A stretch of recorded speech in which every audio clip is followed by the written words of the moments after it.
bu doon ponk yu am solo Moustapha ñu fas yéene rek sóobu ci waxtaan wi. xam nga tey Thioro ci àjjuma jile suñ doon topp rek actualité réew mi ak ni muy doxee dama jàpp ne mënoon nañoo waxtaan ci diggante jàngalekat yi ak gouvernement bu Sénégal bi nga xam ne ñëpp teg nañ seen bët jafe-jafe yi nga xam ne élèves yi jànge ci public bi surtout moom la ñu nekkee te muy law bay laal élèves yi ci privé bi ndax ñoom élèves yooyu la dañoo jàpp ne comme mënuñoo jàng du ñu nangu keneen di jàng ci réew mi loolu nag su fa réew tollee musiba lay doon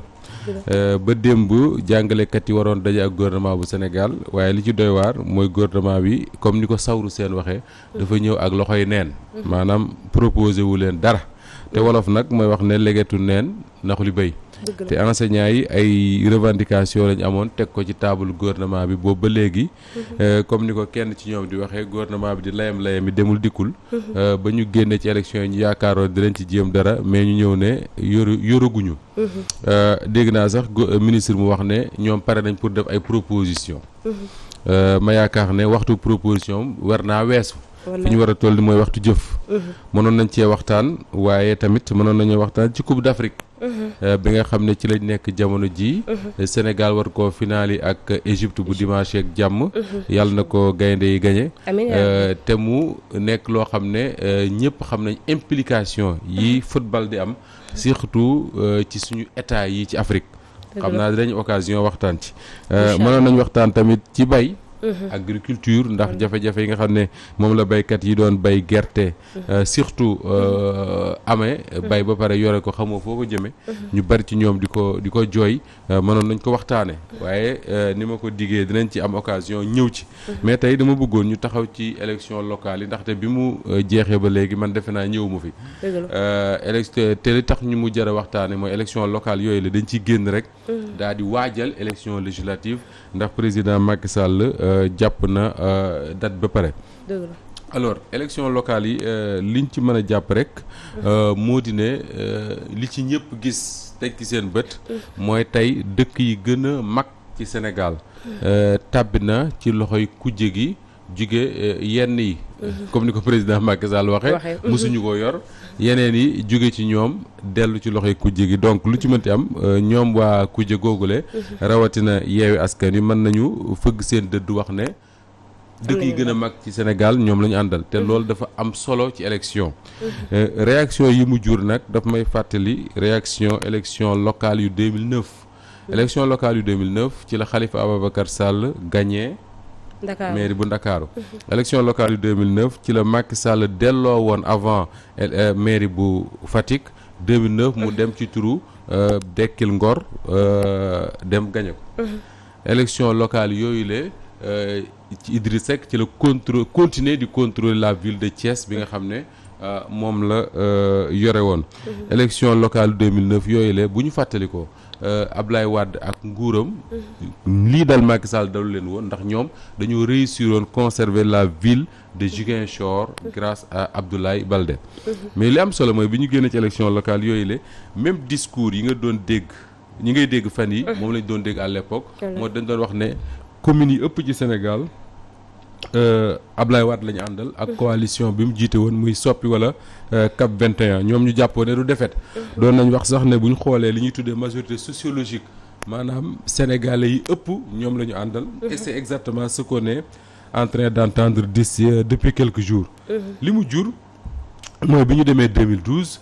résultat yooyu moom moo continuer ba ni Ablaye Wade daanoo donc képp kuy mbokk Macky Sall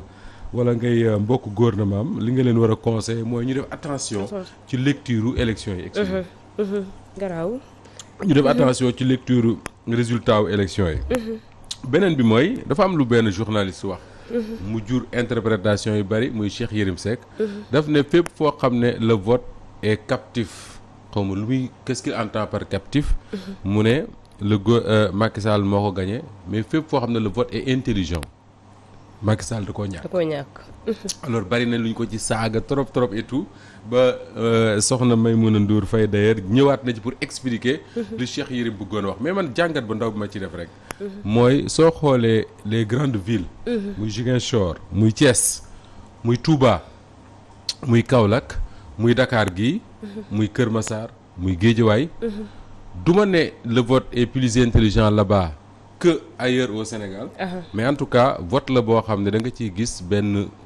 population yu jóg dem sanctionner un régime. Sanctionner une politique, sanctionner un président muy le président Macky Sall. Parce que souvent da lay jox exemple gox yoo xam ne population yi voté nañ ba Serigne Gueye gagné nekk maire xamuñu sax kuy Serigne Gueye. Donc ñooñu voté wuñ pour Serigne nekk maire ñoom dañoo voté pour sanctionner un régime. ñeneen ñi voté pour topp ci benn vague Yewwi Askan Wi incarné par Ousmane Sonko Khalifa Ababacar Sall Déthié Fall Babacar Diop ak ñu àndal.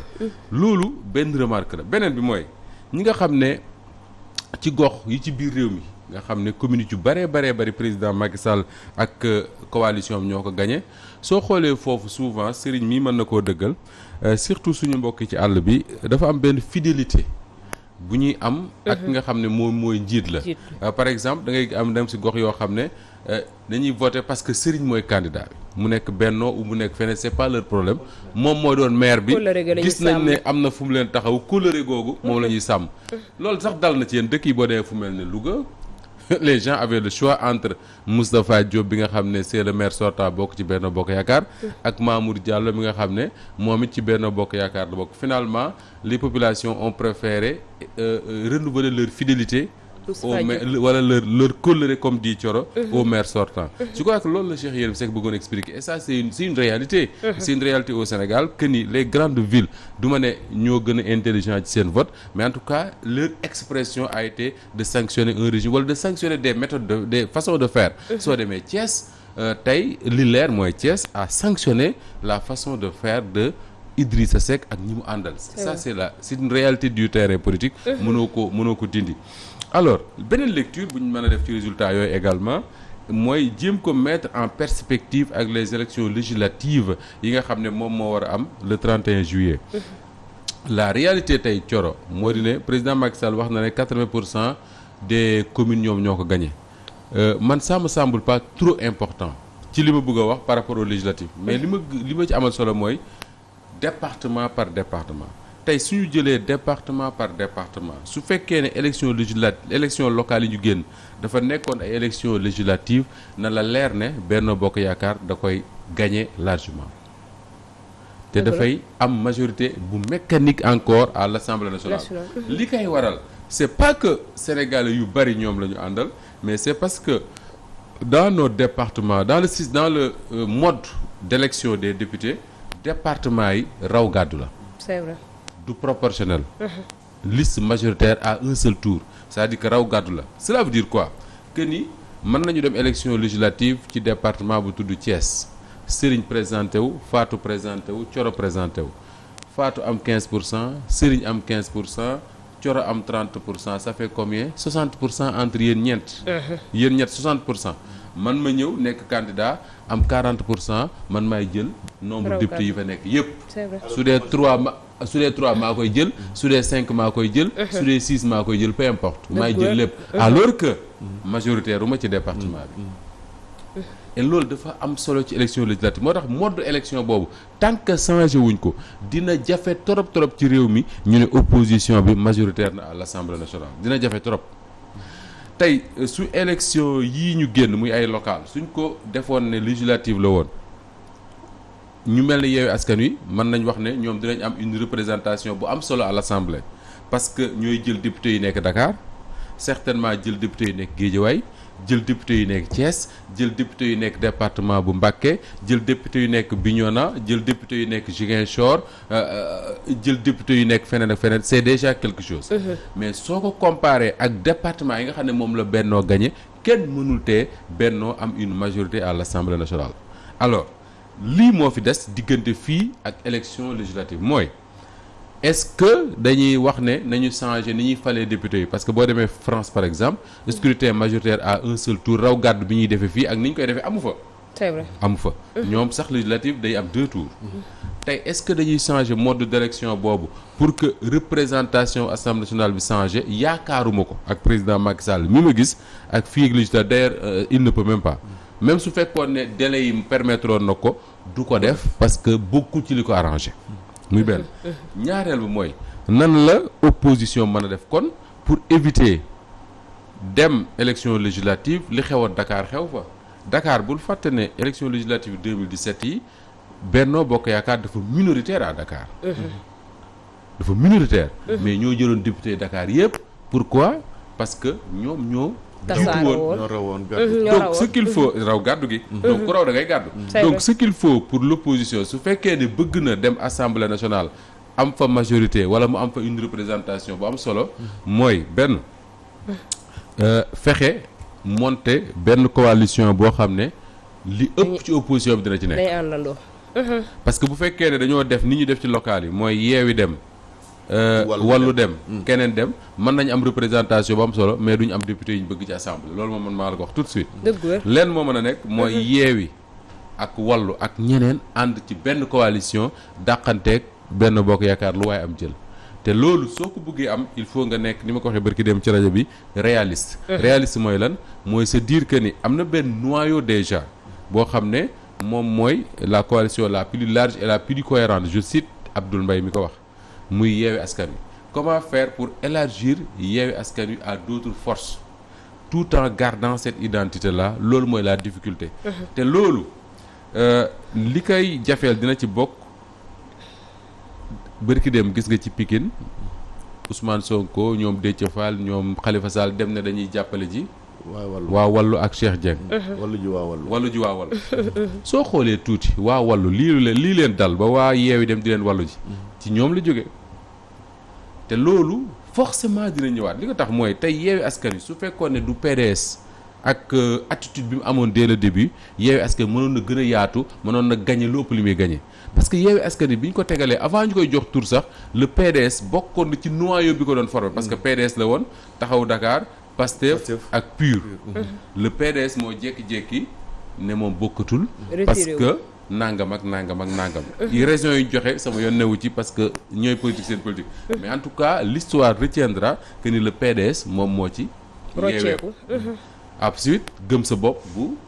Bougane Gueye Dany ak ñeneen alors suñu demee ba waa Wallu dem finalement waa Yewwi dem finalement di wallu ji waa Wallu à Pikine alors que su fekkoon ne ànd nañ kenn du fi taxaw naan diggante Cheikh Dieng ak Timbo ko gagné su fekkoon ne ànd nañ ànd ba ñoo naan kenn du ko wax ça c'est sûr du am werante loolu kay parce que bi ñu ngi naan Cheikh Dieng moo gagné mais nangam mais su fekkoon ne ànd nañu PDS mi ngi ci biir Yewwi dina leen raw goo xam ne werante du ci am ñaareel bi beneen bi mooy tey jii ñëpp jàpp nañ ne ànd ak le PDS dans une coalition c'est pas forcément très sûr li ko waral mooy ñii ne ci Ndakaaru représenter le PDS ñi nga xam ne man xam naa leen baax am énormément de respect pour ñoom xam nañ li xew ci Sénégal xam nañ ne le PDS a perdu du terrain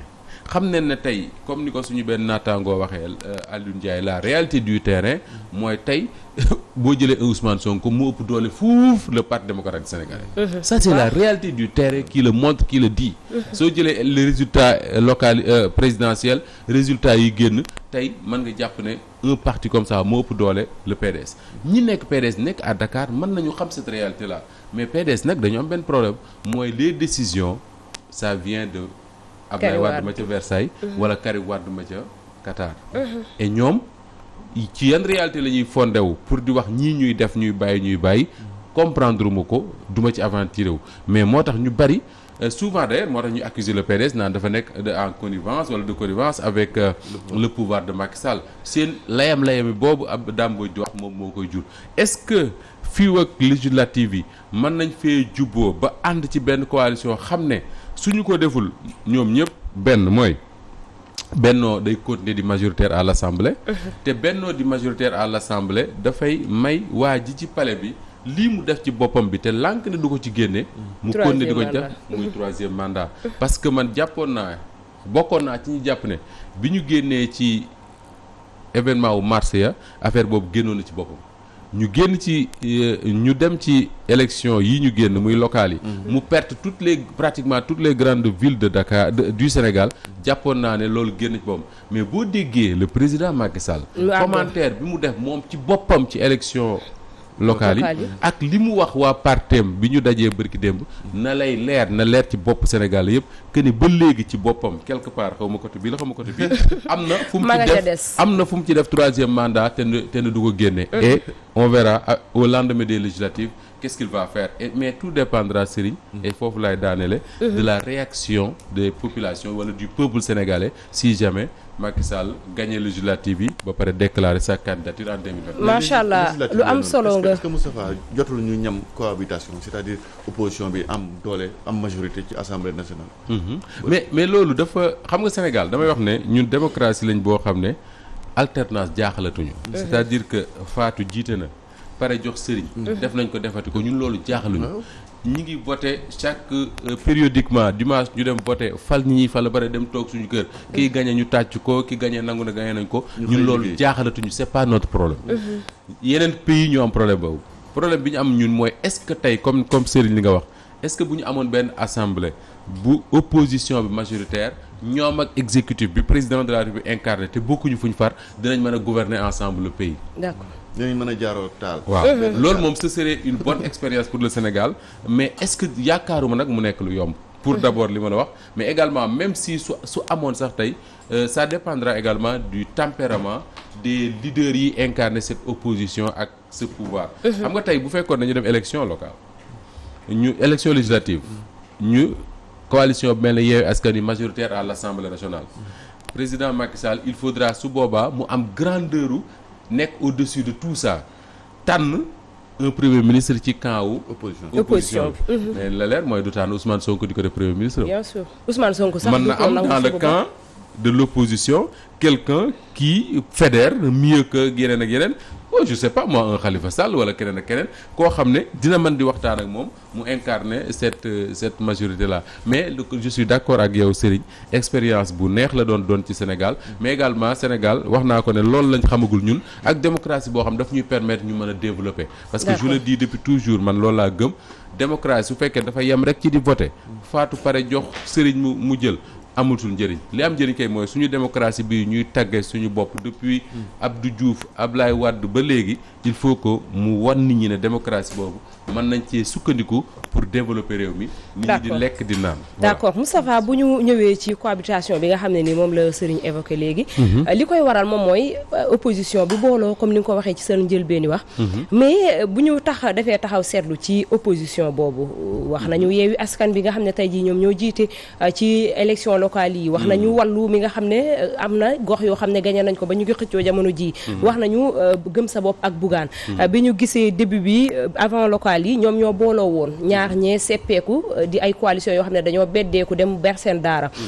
Yewwi daal di gagné jamono ji est-ce que lu ñu mën a xaar la ñoom ñi nga xam ne ñoom ñoo génnoon ku ci mel ni Bougane ak ki nga xam ne ñoom ñoo di waa wàllu ñu mën a fekk si ñi nga xam ne nii ñoom ñoo di waa Yewwi pour bennoo mën a am mën a gën a daanu ci li nga xam ne moom moo di élection législative yi est-ce que lu ñu mën a certifier la ak tey ji su doon am ci yan tànk la mën a jaar pour ñoom ñu def benn Thioro dama la wax sama biir wax sànq ne la pour dem ci législative yi opposition bi dafa soxla am une grande coalition ba pare ma wax la ne il faut être réaliste réaliste mooy ñi mën a ànd parce que am na ànd yoo xam ne maa la ko wax fii bu ci opposition bi aventuré woo danañ dem ba au dernier moment mu tas ku nekk di daw di dàqante yor say këyit di njëkkante fa ñuy déposer naan dama tardé parce que waaj mu woon loolu c'est-à-dire il faut être réaliste te réalisme boobu moo waral Yewwi Askan Wi d'ailleurs parce que Yewwi Askan Wi bi ñu tegee seen charte boobu dañu jàpp ñi ko signé rek ñu ne ñii mën nañu ànd ak ñoom ne nañu dem lu ñu am jël après on verra et c'est ça qui a fait la réussite de Yewwi Askan Wi mooy dañu garder une certaine cohérence ak ñoo xam ne ku ci nekk sa bopp am nga volonté wu dem ensemble mais su fekkee ne dañu bëgg élargir cette coalition là forcément ay ambition dina exprimer wu te ambition yi bu exprimer wu lenn rek moo leen mën a may ñu génn ci mooy ñu ne à partir des élections locales suñ dee séddalee ay postes de député wala ay postes ci liste députation bi ñi war a ëppale mooy waa Yewwi Askan parce que ñoom ñoo raw ñi ci war a topp mooy waa Wallu et cetera et cetera et cetera. Alors nan lañ koy defee ku nekk ñaata lañ lay jox ce sera tout un problème boo xam ne dafa demander une réflexion ak des réunions ak ay waxtaan yu bëree bëri yoo xam ne ñun ñi mënuñ ci nekk parce que c'est très loin de notre niveau de réflexion mais loolu mooy li war a am te loolu li ko war a maye mooy il faut que suñu classe politique bi ñu am lu ñuy tuddee humilité c'est-à-dire que tey mënoo bokk ci élection locale. mooy li président wax waa camp bi. waa camp li mu wax waa camp moo valable ci classe politique bi yëpp c'est-à-dire que boo demee élection locale ñëw présenté wu ak sa coalition tudde ko grande coalition gëm sa bopp wala nga tudde coalition wàllu dem ci élection gis ne partout jëloo P jëloo 2 troisième ngay jël wala quatrième da nga war a am humilité wu nangoo topp au moins ci ki jël 2 wala ki jël P loolu mooy yombal ànd ba pare ñu garder quelque chose en tête mooy cor dama koy wax fii gis nga am na fi coalition yoo xam ne loo leen mënti proposé dinañ dem ba au dernier moment ñu ne ñoom bokkuñu parce que ceci parce que cela moo tax ma ne il faut être réaliste ñi mën a ànd ñi mënta ànd xam ne mënuñoo ànd wolof nee na ànd neex na waaye koo bàyyi mu dem ak mbaggam c'est aussi simple que ça. mais est-ce que mënuñoo xaar tam ñenn ci ay ñoo xam ne dañu bokk ci wàllu ko gëm sa bopp gañe woon gox yi ñoom ñu seppeeku dem fekki waa Yewwi Askan Wi est-ce que lecture politique mais Thioro tu fais une bonne lecture politique lu mën a nekk la parce que tey je crois que Théodore Semedo laa dégg mu wax ko démb mu di ne am na ñoo xam ne tey dem nañ ci élection gagné ñu mel ne waa gëm sa bopp taxaw ne ñun ñoo gagné il se trompe parce que ñooñu gagné wuñu parce que gëm sa bopp dañoo gagné parce que ñoom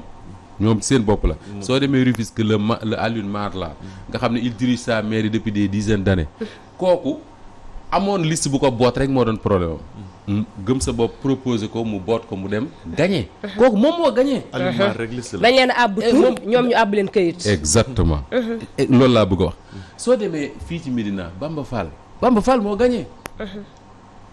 Bamba Fall moo gagné tey jii nii Bamba Fall rien n'exclut que ni d'ici quelques semaines nga dégg ko mu ne delluwaat na ci Khalifa Sall ak ay mbokkam. parce que moom il a dit clairement que ni 80% de ceux qui ont voté pour Yewwi à Dakar Khalifa Sall moo tax moom il a dit Bamba Fall. te bokk na ci lu mu doon mébét mooy su fekkoon ne waa Yewwi Askan Wi accepté woon nañ investir ko à la Médina du àbbi kenn di ànd ak moom. donc man je n'exclus pas que ni Bamba Fall delluwaat ànd ak waa Khalifa Sall wala sax mu delluwaat ci waa Macky Sall wala mu dellu ci waa Macky Sall on sait jamais. donc am na ñoo xam ne Thioro wax nga ko am na sax ci biir parti politique yi. ñoo xam ne dem nañ ci élection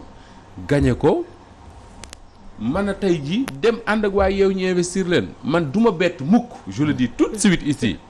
du ma bett mukk ku mel ne docteur Cheikh Dieng déggoog waa Yewwi pour ñu investir ko législative à Pikine du ma bett man du ma bett parce que comme bettuma Baara Gaye bu yëmbal sud wala nord sud bu yëmbal sud ak li mu nekkoon ci PDS yëpp ci liste Yewwi Askan Wi la mujjee ba gagné élection donc tey jii nii yëmbal je crois que léegi département Kër Massar lañ bokk. tey jii nii bu ñu demee élection législative liste Yewwi Askan Wi dans le département de Kër Massar. mais na la leer ne Bara Gaye moo ko dirigé du bett kenn. c'est vrai man du ma bett. du ma bett tout comme Barthélémy Diaz moo dirigé waat liste Yewwi Askan Wi à Dakar. Cheikh Dieng tey jii rien n'exclut que ni su fekkee ne waa wàllu déggoowuñ ak waa Yewwi mu diriger une liste de Yewwi su ko waa Yewwi permettre rien n'exclut ça. comme waa Yewwi déjà ñu koy wallu ji comme waa Yewwi ñoo koy wallu ji. c'est des réalités du Sénégal tey jii boo demee département de Mbacké Yewwi Askan Wi ñoo gagné département bi Serigne Fallou Mbacké moo jiite conseil départemental bi bu ñu demee élection locale élection législative xëy na waa PASTEF mën nañ ne ils se sont battus mën nañ laaj la tête de liste mais rien ne te dit que ne tey ku mel ne ay ñoom le gars de Bokk Gis Gis Cheikh Abdou Bara Dolly mais rien n'exclut tey moo ci boppam mu mën a intégrer une liste comme ça parce que bu fekkee je ne sais plus parce que je n'ai plus les chiffres te bëgg ma ci aventuré wu su fekkee ne Mbacké par exemple am na ñett wala ñeenti député tey waxtaan ci seen biir mën nañoo déggoo ne su kii ñëwee mën nañ ko jox deuxième ci liste bi kii premier mu leer ko ne ñoom buñ gagné day nekk député te loolu dañuy jël tey ji Cheikh Dieng bu ko Yewwi proposé ne ko kaay jiite nekk tête de liste Yewwi dans le département de Pikine aux élections législatives mais attends mais Moustapha je jure pas tout de suite que day nangu mais c'est tentant. mais Moustapha ba tey ci lecture politique moom président Macky Sall dafay ndam mu fëgg dënnam que daanaka lu bari ci àll bi moom moo ko gagné ba tax na ñu naan kaan li nga gagné ci àll bi feeñul ci ñoom li ñu gagné ci grande ville yi nekk fii ci Ndakaaru su fekkente ne Yewwi bëgg na cohabitation wala sax mu mën koo am ci kaw ñenn ci ak ñeneen ci ay leader yoo xam ne nekkoon nañ ci yeneen camp ñëw fekk si leen est-ce que mën nañ ko tam ci àll bi xam nga Thioro le monde rural dañu yàgg. Moustapha am na ku ko waxoon bu la waxati àll bi de. waaw sama benn professeur nee na bàyyi di wax àll bi day wax dëkk yi ci kaw wala même disons ba tey yeneen gox yi rek. yeneen dëkku kaw yi. waaw le monde rural. Souvent da nga doon seetlu ca Senghor. ci Abdou Diouf bi ci Ablaye Wade nekkee. dafa am benn kóllëre yaa ko tudd sànq. ak benn fidélité bu ñuy exprimer ci njiit. c'est vrai souvent les présidents yi diriger Sénégal. d'ailleurs ñu bari daf leen di jaaxal dañ naan baykat yi liñ leen teg ni ñu sonne et teewul suñu voté ñoom la ñuy voté. muy beneen bi mooy les communes rurales nekkoon ay communautés rurales après ñu def ko ay communes. ndax acte 3 de la décentralisation communalisation intégrale. communes yooyu yu ci bari mën nga cee wàññi fukk ba fukk ak juróom. parfois nga wàññi ci téeméeri dëkk. soo leen indee ci Grand Yoff gi Grand Yoff leen ëpp électorat. bien sûr te loolu président Macky Sall xam na ko. moo la gën a xam. mais dafa am loo xam ne moom également da koo xam. moo di ne boo demee ci suñu dëkk yi ne ci biir réew mi. mën nga gagné commune fu mel ne disons Thiès. xam nga Thiès Yewwi moo gagné la commune. mais bi vote monde rural bi ñëwee. département bi. Benno Bokk Yaakaar moo gagné. moo gagné c'est vrai. yooyu c'est des réalités du Sénégal yoo xam ne mënoo ko dindi ci nit ñuy voté beneen bi mooy waaye Yewwi Askan Wi seen bopp mën ngaa wàññi lu mat 200 wala sax mu ëpp ko ay communes yu nekk Sénégal yoo xam ne amuñu fa liste. loolu duñ ko bàyyi xel. c'est vrai amuñu fa liste. amuñu fa liste. ba pare am beneen phénomène buy am ci monde rural bi waxoon naa ko fii ci Petit Déj une fois mooy soo demee dans le monde rural. da ngay gis ne léegi de plus en plus ay jeunes yu mel ne Serigne ak ñeneen dañuy am seen ay collectif wala seen ay mouvement souvent bu ñu amee ay activités ñu woo ay ku mel ne Guy Marius Sagna mu ñëw participer affaire yooyu dafa am lu bëree bëri lu muy changer ci monde rural donc si le président Macky Sall yaakaar ne il contrôle ce monde rural là et que lu mu metti il va gagner dans ce monde rural là il se trompe mais nag comme dit Thioro c'est un travail extraordinaire boo xam ne du mën a Yewwi Askan mais l'opposition ñoo ko war a def pour que li ñu am dans les centres-villes dans les centres urbains ñu jéem ko am dans le monde rural et ça c'est un travail boo xam ne yombul trop. mi ngi war a def benn étude approfondie Moustapha ci des résultats absolument des résultats voilà mën nañ ko cee def bu fekkee ne da nga génn ne sur 40 départements je ne sais pas 43 39 ñoom ñoo ci gagné mais lu ëpp solo moom mooy zone phare yi nga xamante ne opposition bi gagné na ko muy les grandes villes loolu bu amee rek je pense que ne war na la xool ne am nga yenn faille ci sa wàllu gestion donc am na ñoo xamante ne commencé nañ la weddi voilà loolu rek wane na ko mais je pense que bu fekkee ne dañ koy minimiser mais peut-être c'est une stratégie en politique moom tout est possible da ngay def loolu peut-être pour camoufler sa gêne ou bien sa défaite li Mame Birame Wathie wax bari nee na pour la première fois mu gis kuy annoncer victoire mel na kuy jooy c'est vrai Macky Sall il annonce sa victoire mais mel na kuy jooy quoi naan maa gagné mais attends mais li am solo Fatou mooy effectivement gis nga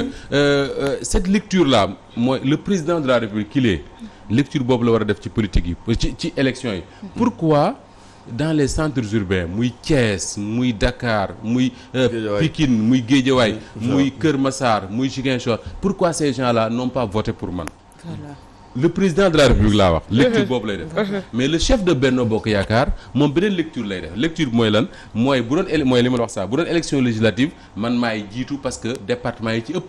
man maa ko contrôler tu vois ce que ça fait le président il doit pouvoir se dire lan moo tax waa Ndakaaru bañ na duñ ma voter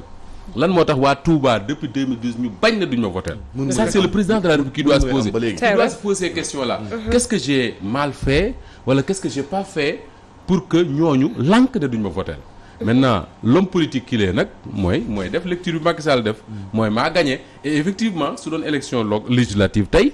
Benno Bokk Yaakaar mais dañ leen di tàccu parce que assemblée bi ñooy continuer di ko contrôler foofu la Macky Sall di waxee mais je suis à peu près sûr que seul dans son bureau il va se poser les mêmes questions que yi may posé wu man mooy pourquoi waa Dakar waa Touba waa Ziguinchor c'est simple à expliquer. parce que foogoon nañ ne day reculer ak 31 juillet bi nga xamante ne moom la décidé pour élection législative yi. mais peut-être dafay bëgg a waat donc tenté waat li nga xamante ne mooy pour xool. troisième mandat moom peut-être ñu ngi koy flairer instant bi mais lii di kii 31 juillet bu mu jàpp ne élection yi dañoo foogoon dañ koy repousser sûrement. mais mu ñëwaat ne le 31 dañuy def. non man wax naa ko avant man gëm naa ne depuis mois de mars li fi xew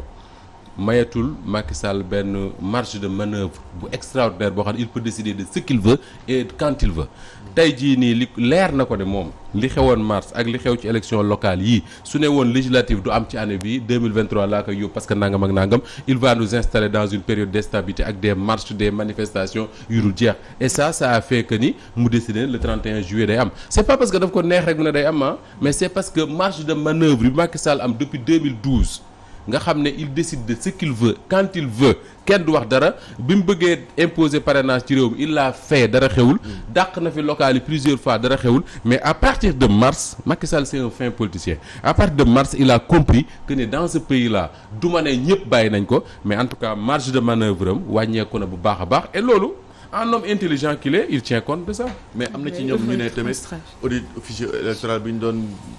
yëkkati ci veille élection locale yi moo nekkatul d'actualité parce que opposition bi si boppam ñoom tamit jàpp nañ wala nangu nañ ne audit fichier boobu noonu. ak à 80% ñu ne viable na. oui fiable na ñoom ñu jàpp ne. Serigne nañ def attention ci fichier bi nag. parce que fichier bi parfois dañ koy wóolu goo xam ne man daf may jaaxal. wallaay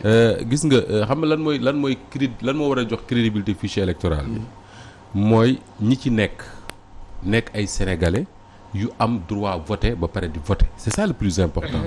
tey y a combien de jeunes sénégalais yu am ay carte d'identité mënuñoo na ci fichier bi. bari na tey jii on va aller vers des révisions des listes électorales ñaata jeunes sénégalais ñoo bëgg tey à partir de je ne sais quand ñu inscrire mën a nekk ci fichier bi duñ ko mën ñaata ñoo nar a toog ba 31 juillet duñ jot seen carte électeur duñ voté ji élection yi ñu génn mais Seydina Omar Ba toog na fii nga toog nekk moom candidat la mais amul carte électeur lan moo ko waral c'est le problème du fichier tey jii nii boo demee Kër Massar ñu bari nee nañ Kër Massar xam nga élection yooyu ñu génn département Pikine la nekkoon donc carte électeur yi département de Pikine moo ci nekkoon mais bii ñu génn ñu ne ku ci sa bos nekkul département de Kër Massar doo voté ça c'est le problème du fichier ak yeneen ak yeneen gis nga dafa am benn affaire l'homme qui connaît le mieux le fichier électoral ci Sénégal gii mooy le président Macky Sall. Il a été ministre de l'Intérieur, directeur de campagne de Wade, il a travaillé sur ça. boole ceeg ñi nga xam ne ñoo dàqoon a auditer participer ci audit fichier bi naa la ko limal léegi mooy Serigne Mbaye Thiam du PS. mi ngi ci moom Omar Sarr du Parti démocratique sénégalais mi ngi ci moom. Alioune Sarr de l'AFP mi ngi ci moom man may nekk reporter fu ma daan demee ci des rencontres sur le fichier électoral ñooñu nga fay fekk. tey ñi ngi ci ñoom dans l'opposition tey ñi ci gën a maîtriser ces questions là c'est des gens comme Déthié Fall est-ce que amati nañ accès ci fichier pour xam exactement lan moo ci xew je n'en sais absolument rien du tout moo tax ce fichier là Serigne nañ ci def attention sa fiabilité ni ñu ko bëgg a waxee nii d'autant que d'ailleurs am na ñu ma dégg ci élection yi ñu ne fichier bi ñu ngi ko logé ca Malaisie muy lu doy waar. donc ci malaisiens yi xamuñu ko ci. c'est les réalités du pays waay. déjà fichier électoral bu amee problème rek ça veut dire que donc électorat bi nu mu waroon am dina am bees. mais bien sûr comme ni ko waxee moom laa doon wax Seydina Omar Ba ma ne ko boo demee ba doo voté nga nekk candidat ma ne ko loolu rek c'est de mauvaise augure déjà. mais quoi qu'il en soit le fichier on peut s'interroger sur ça mais nag le vote reste physique au Sénégal comme li ma sama benn rakk doon wax barki dem le vote reste physique au Sénégal ça veut dire quoi que ni ñun dañuy jóg sol suñu mbubb mu jekk dem déplacer ji jël carte ñëw voté moo tax ma ne la bu ci ñi ci war a nekk ñëpp buñ ci nekkee ba pare am possibilité mën a exprimer seen voix ñu respecte li ñu exprimer y a aucun souci mën a jot seen carte à temps. voilà. d'accord dafa mel ni waxtu bi ñu cërale woon actualité Moustapha daal dinay jeex dama ni sonn na waaw vraiment mais wax nga lii nga xam ne moo ci gënoon am solo bu baax a baax di rafetlu liggéey bi rek di la bàyyi nga tàggatoo ak téléspectateurs. jërëjëf sant ak ngërëm Thioro di ñaan mon cher ami Cheikh Tidiane Gomis la su fi dee ñibbi si altine wala mardi wala mercredi yàlla ñëw ak un grand sourire. amiin yaa rabbi. ubbi ci loxo Sadio Mané yàlla na ko yàlla def Aliou Cissé peut-être ma ne comme def na paix. waaw comme moo Aliou Cissé ils sont devenus ñu jaaree fi jubóo maintenant c'est bon signe. voilà mais bon comme li waaj doon wax xam naa ne Elimane dina ci ñëw léegi quoi démb benn journaliste sportif bi ma doon waxtaanal mu ne ma je préfère jouer le Cameroun en finale. Parce que Cameroun bu ñu dajeek moom daf ñuy ragal avec la pression de son public et tout si Sadio Mané marque un but le match est fini te loolu moo exactement moo dal Cameroun démb. Ils ont eu la peur au ventre pendant tout le match mais Égypte ils ne vont pas jouer et malheureusement loolu la titre quoi. danañ dajeek Sénégal ils vont faire exactement le même match que hier. bu ñu jouer et ça risque d'être compliqué. d'accord Moustapha dafa mel ni sax débuté nga di nga xam ne moom moo di rubrique sport bi ni ki tey jii itam comme ni ñu ko waxee ci njëlbeen gi dañ fiy dalal Elimane Kane di journaliste sportif moom miin nañ ko ci plateau sport yi fii ci Walfadjri di la nuyu di la bàyyi nga nuyoonte ak téléspectateurs yi. maa ngi lay fay Thioro di nuyu Moustapha sëñ bi téléspectateur Walfadjri yëpp Walf TV mu ngi lay fay ba di teewaat. d'accord comme ni ñu ko waxee dañuy jëli bàkk bi ci rubrique sport daal di dellu si ci waxtaan bi.